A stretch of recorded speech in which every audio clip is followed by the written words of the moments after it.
I'm the worst granddaughter in the world. That's not self-pity. That's just fact. Because I simply forgot to pick up my grandmother for Thanksgiving. Actually, that's not quite accurate. It's worse than that. We all forgot to pick up my grandmother for Thanksgiving. Let me back up. My grandmother Alice is 79 years old. She's been a widow for 5 years. She lives alone in a small apartment about 20 minutes from my parents' house. She's sharp as a tack, funny, independent, refuses to use a cane even though her doctor says she should, does her own grocery shopping, beats me at Scrabble every single time, and every Thanksgiving someone picks her up and brings her to my parents' house for dinner. This year, that someone was supposed to be... Well, that's where it gets complicated. I arrived at my parents' house at 9 a.m. My mom, Diane, was already in full Thanksgiving mode. Apron on, hair tied back, 3 timers going. The kitchen looked like a war zone. Amara, finally, can you start on the green beans? Good morning to you too, Mom. Sorry, honey, there's so much to do.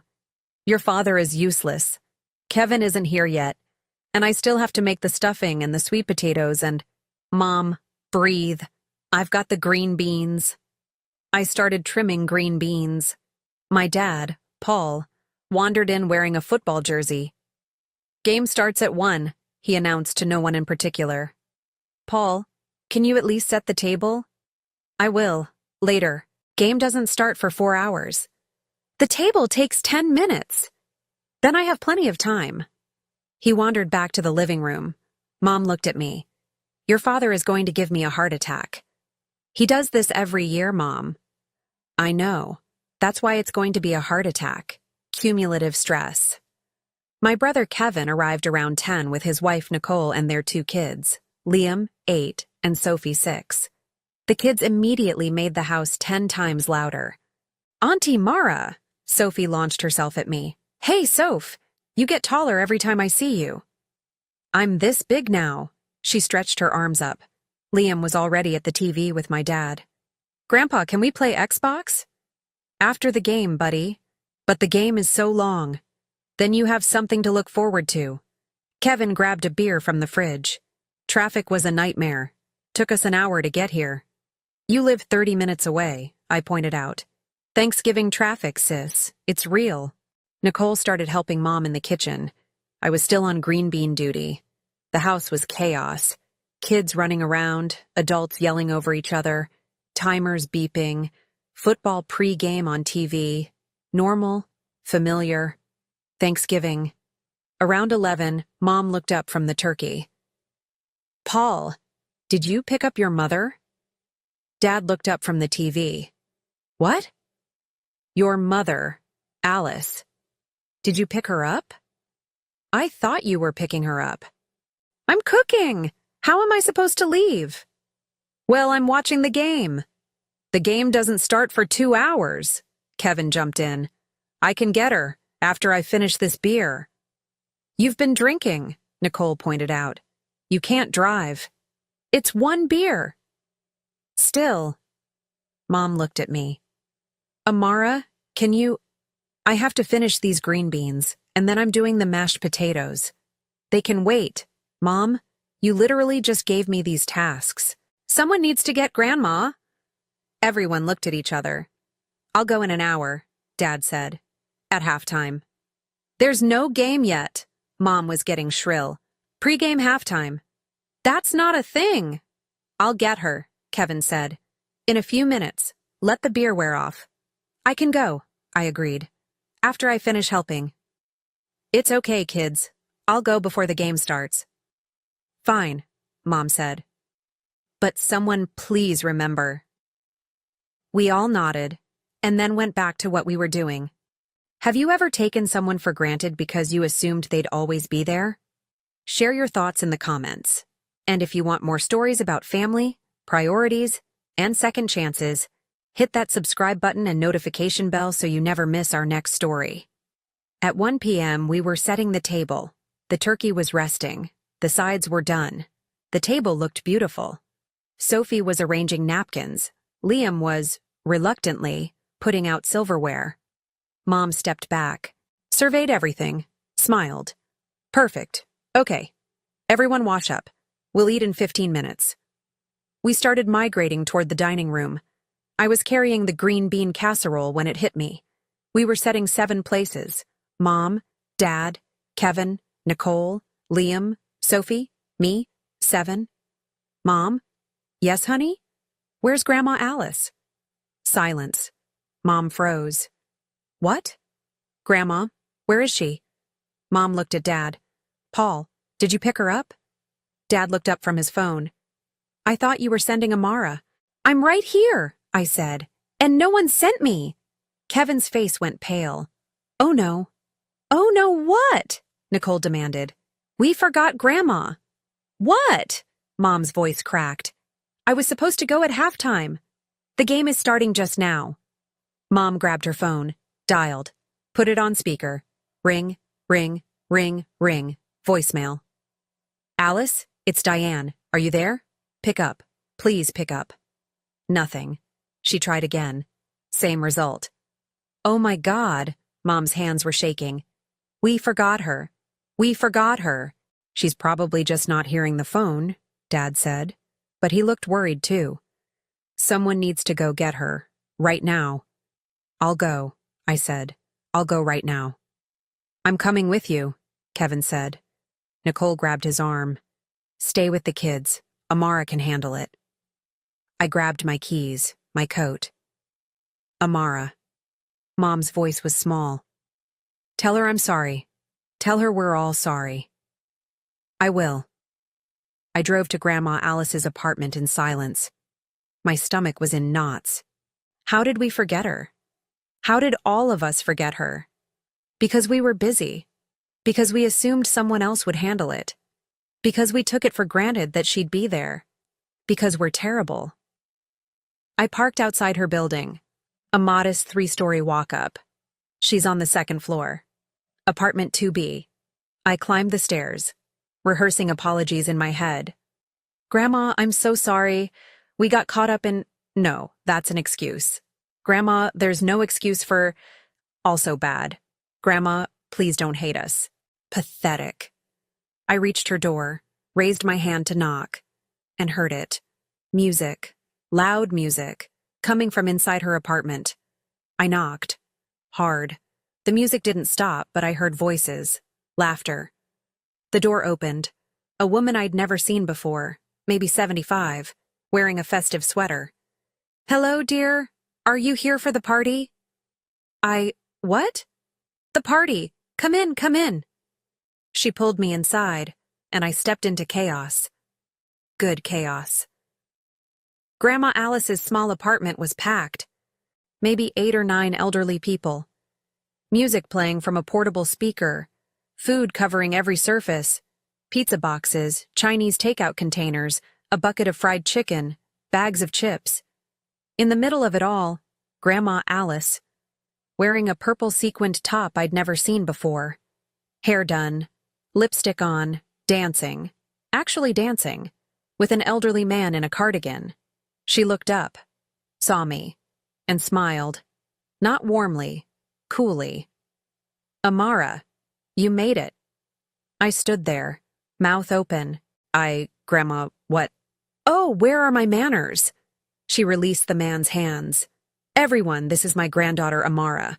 Amara, this is Walter, George, Martha, Elena, Howard, and you met Beatrice at the door. I'm Martha, the woman at the door corrected. Right, Martha. Sorry, dear. All the elderly people waved at me. Friendly. Happy. I felt like I'd entered an alternate dimension. Grandma, what is this? This? This is Thanksgiving, sweetheart. But we were supposed to pick you up for Thanksgiving at Mom and Dad's. Oh, Grandma's smile didn't waver. Were you? The room went quiet. Even the music seemed to lower. Yes, I'm so sorry. We got busy and everyone thought someone else was getting me. Yes, I figured. She said it lightly, but there was an edge. I waited until noon, she continued. Got dressed, Did my hair, sat by the window, watching for your father's car.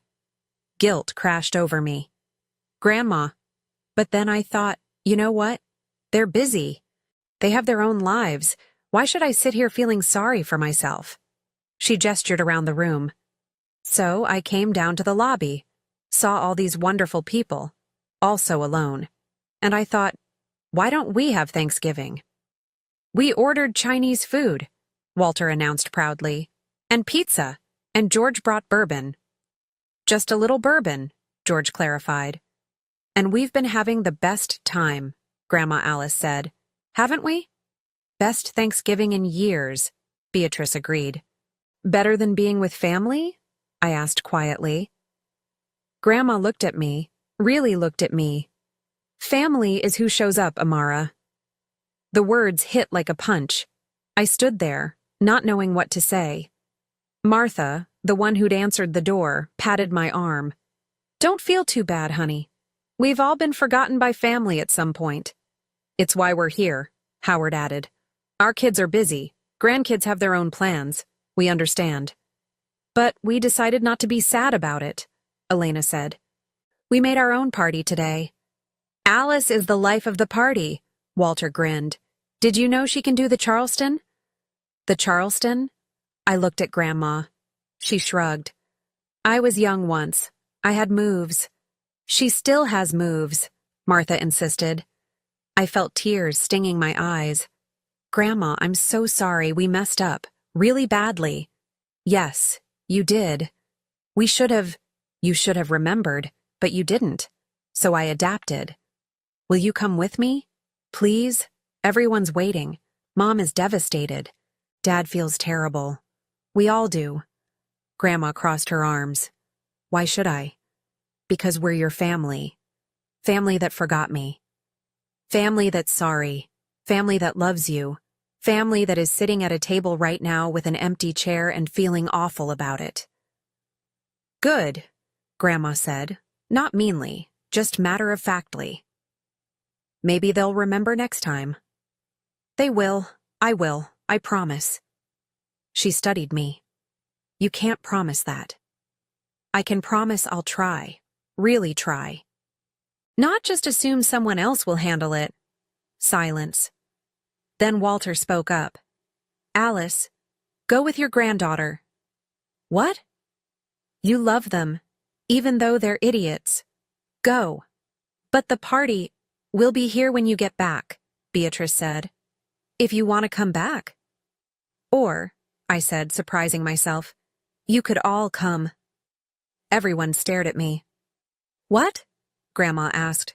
Come with us, all of you. We have a huge turkey, tons of food. We couldn't impose, Martha started. You wouldn't be imposing. You'd be correcting our mistake. Grandma shouldn't have to choose between her old family and her new one. Bring everyone. Grandma's expression softened. You mean that? Yes. Absolutely. Mom made enough food for 20 people. We're 7. Well, 8 with you. But we could be 14. I pulled out my phone. Texted Mom. Found Grandma. She's okay. And she's bringing friends. Set more places. 3 dots immediately. Mom. How many friends? Me. 6. Mom. 6? Me. Long story. See you soon. I looked at Grandma's new friends. So, you want to come to our Thanksgiving dinner? With family drama and kids running around and football on too loud? Walter grinned. Sounds perfect. We caravanned to my parents' house. I drove Grandma Alice, Walter, and Martha. The others followed in George's ancient Buick. Your mother is going to have a heart attack, Grandma said. Probably, but she is going to be okay. Walter leaned forward from the back seat. So what kind of drama are we walking into? Oh, the usual. My mom is controlling. My dad watches too much football. My brother drinks beer and pretends to help. His kids are chaos agents. Sounds like my family, Martha said. Except my son lives in Florida now and never calls. That's terrible. It is what it is, she shrugged. That's why I was alone today. Not anymore, Grandma said firmly. Today you're with us. We pulled into my parents' driveway, the other car right behind us. I helped everyone out. Grandma walked up to the door, didn't knock, just opened it and walked in. "Hello, we're here." Mom appeared from the kitchen, saw Grandma, her face crumpled.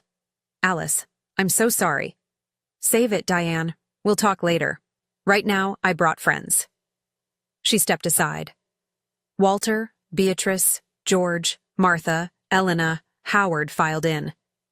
My parents' living room suddenly looked very full. Dad appeared, stared. "Mom, who are all these people?"